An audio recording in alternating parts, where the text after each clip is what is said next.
All right, artificial intelligence. We started this segment, I think about 8 to 9 months ago, and it's become one of our most popular. And the reason for that is because people want to know about new technology. But one of the concerns is all these different areas where AI is being utilized. So here's a screen with Fox Sports News saying we're going to show you highlights, and they're going to be more sophisticated because they're going to have AI. And we have the modeling industry basically being replaced by AI-generated models. AI in our smart homes. I certainly have a smart home with a lot of AI in it. This young child seeing a visual projection from an image, learning about the circumference of the world, artificial intelligence in agriculture.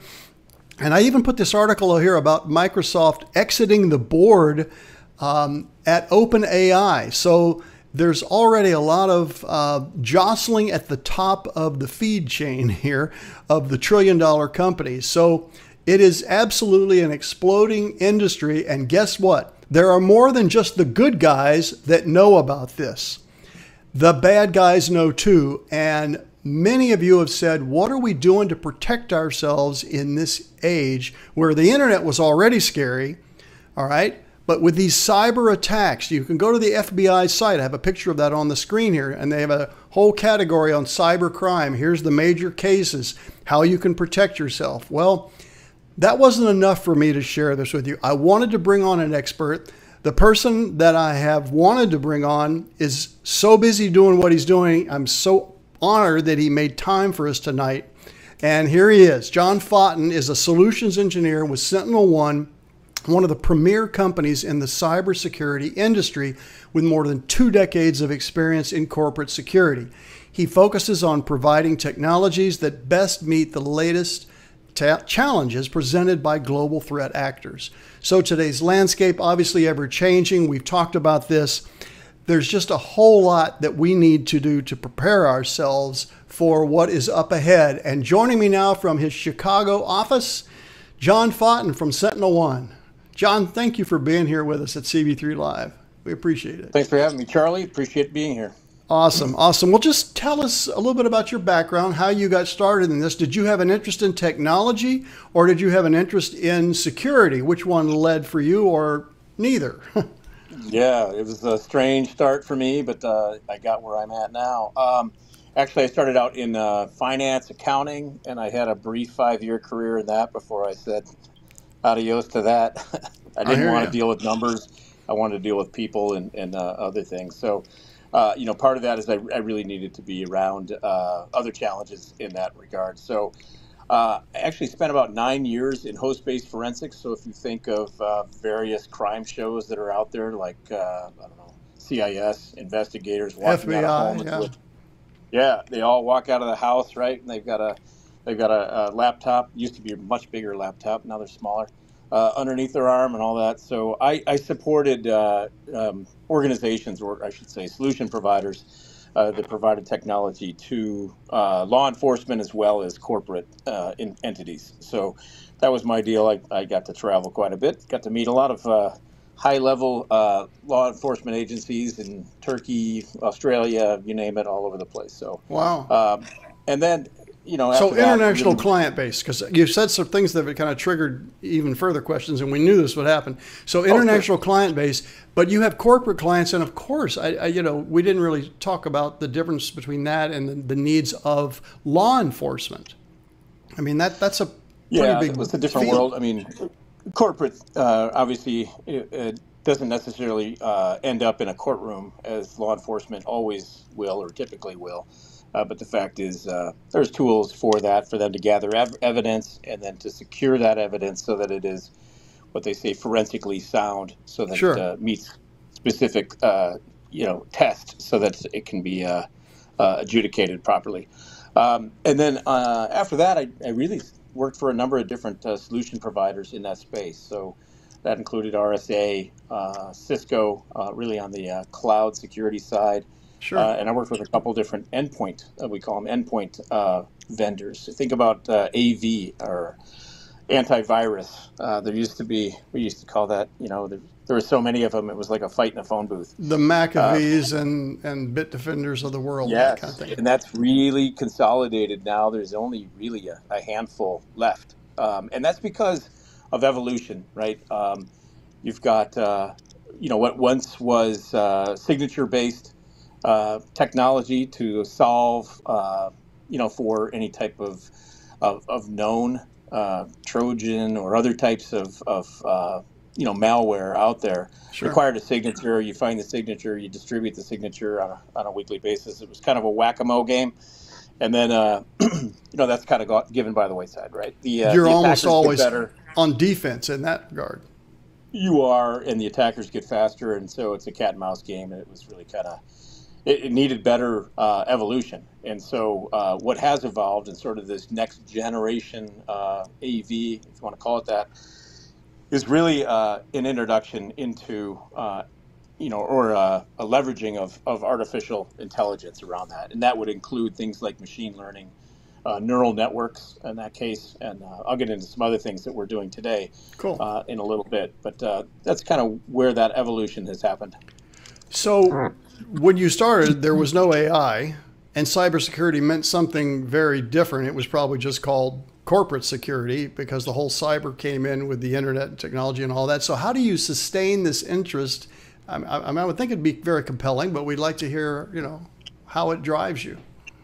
Well, maybe I have an interesting answer for that, but I would say that certainly my curiosity and then an insanely fast level of change is really what drives me in that. So I believe that my career may have gotten me somehow may have resulted in a little bit of ADHD on my part. But the fact is, we're driven. We have to, know the landscape, know the attacker to some degree. There's really a lot of that. I'm not alone in this business. There's so many other folks that are in the security profession. But really, I think I go to work every day, and I know you might hear the term cyber war. We're in a cyber war, and now we got an election coming up. So you want to see some things happen, it will. Just wait. The fact is, it's good versus evil, right? I'm defending. I'm on the defense side, and there's attackers on the other side of it. So, we've gone from, you mentioned the internet 30 years ago, right? We had what was called script kiddies back then, right? They all wanted to break into the bank or whatever, and it's exactly. Hey, look what I did! I got in. But then that's moved into today. It's organized crime of different sizes, and it's also state-sponsored threat actors out there, right? So you can imagine sort of why that exists.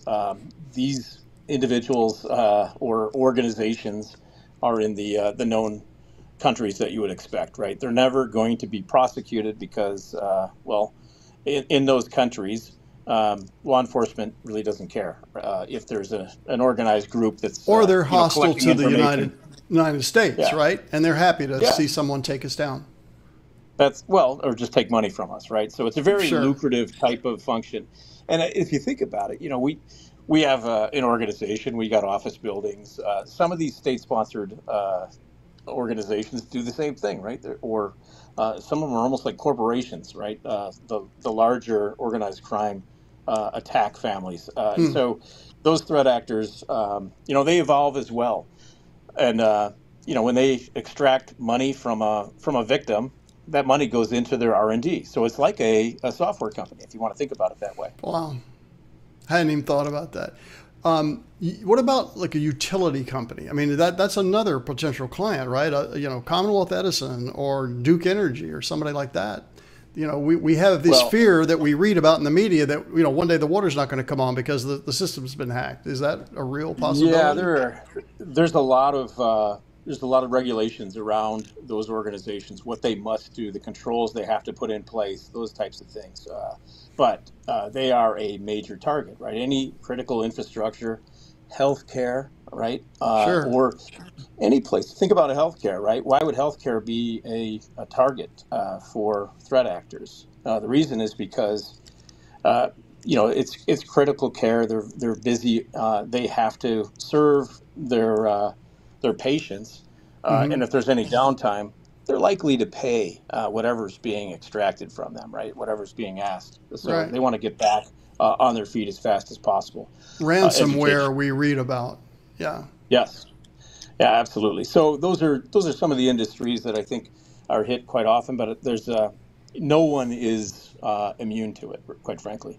What are some of the recent attacks that you're able to discuss with us? Obviously, I'm sure some of these are still ongoing investigations, as the FBI and the shows say on TV we can't discuss, but maybe there's some that you can.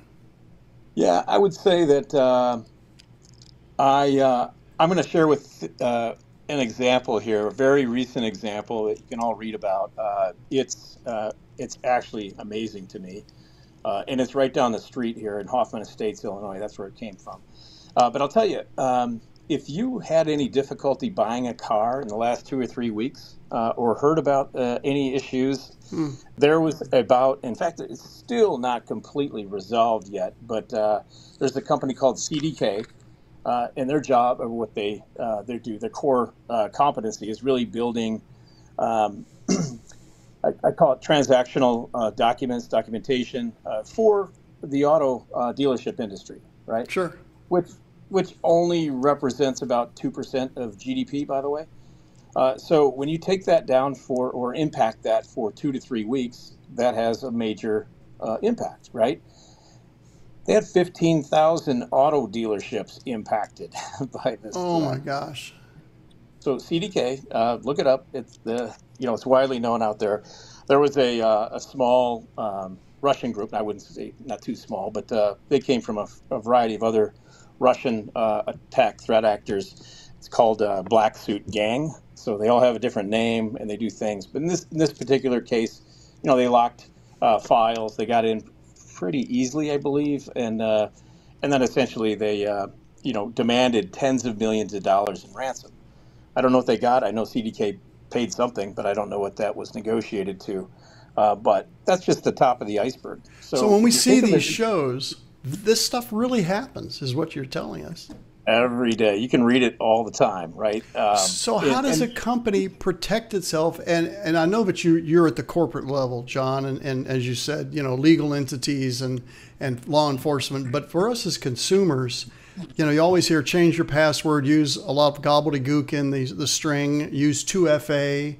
What else is there that we can be doing or to be aware of with the companies that we're hiring to work for us, banks, whatever, to ask when we're opening an account, hey, do you do this? Because we just heard from this security expert and he says you should be doing this.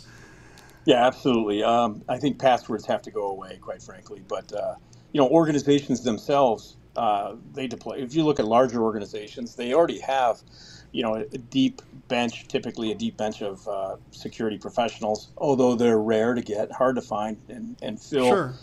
openings that are out there to get the skill sets necessary. But the fact is, there's a lot of different layers of security that they have to deploy.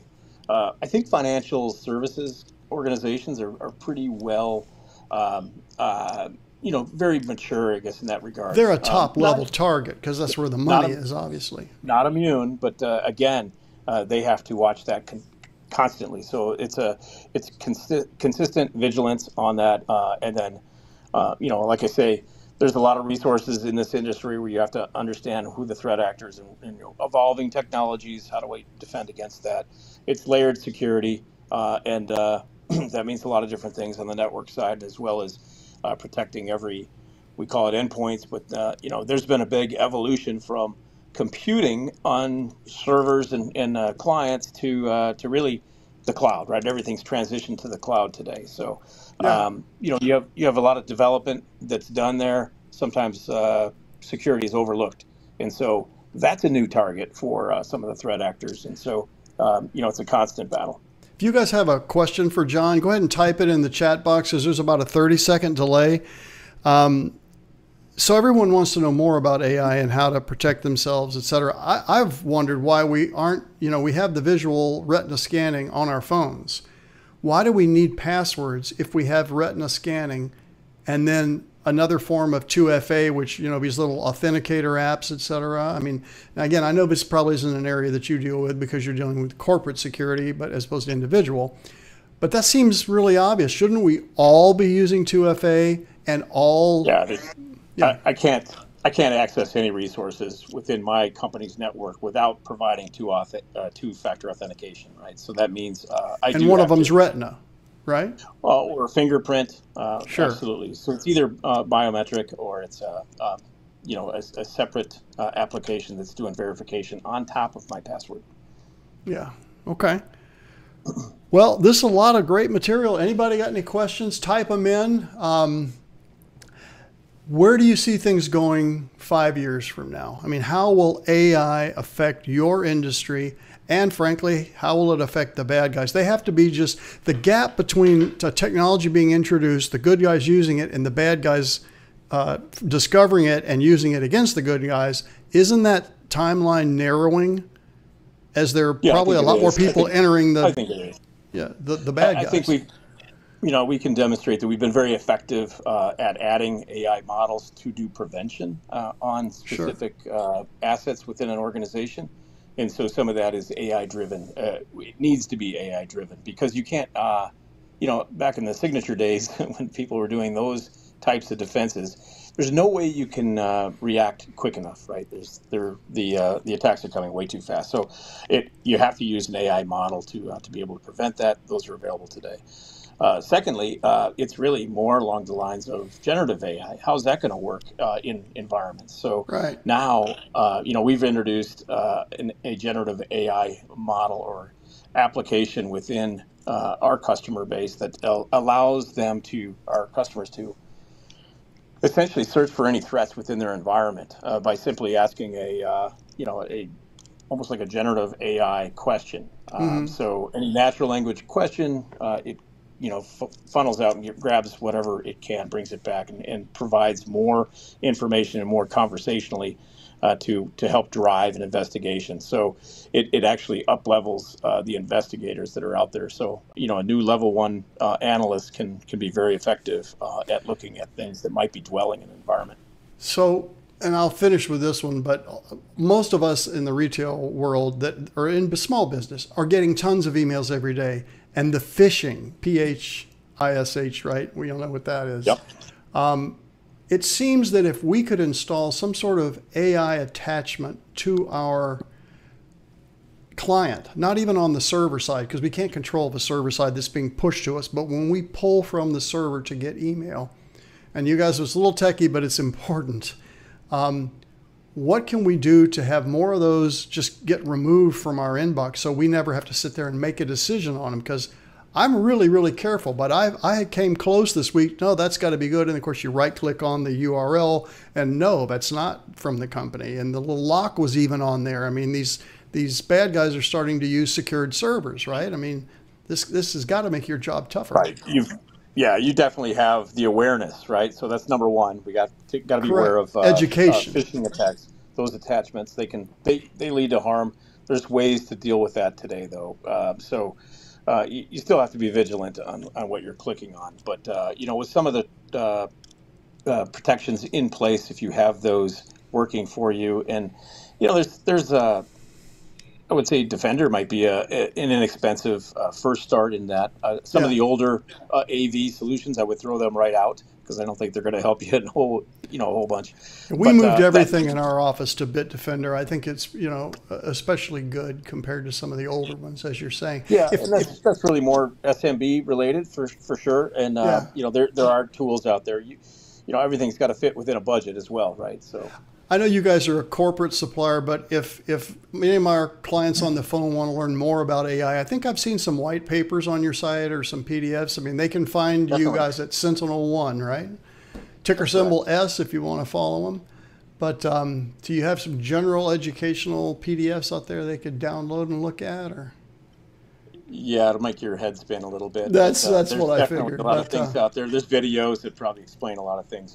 Great blog posting, by the way, we have out there. So that blog page would be great to look at. So just go to our webpage, look at resources, go to blogs. It's fascinating to see, what's going on in the world today. Well, I will spend some more time there and add it to my own brand new podcast blog. And thank you, John, so much for sharing this with us and encouraging us. We will beat the bad guys, right? This story has a happy ending. I gotta keep a job, man. So Yeah, exactly. All gotta right. help them too.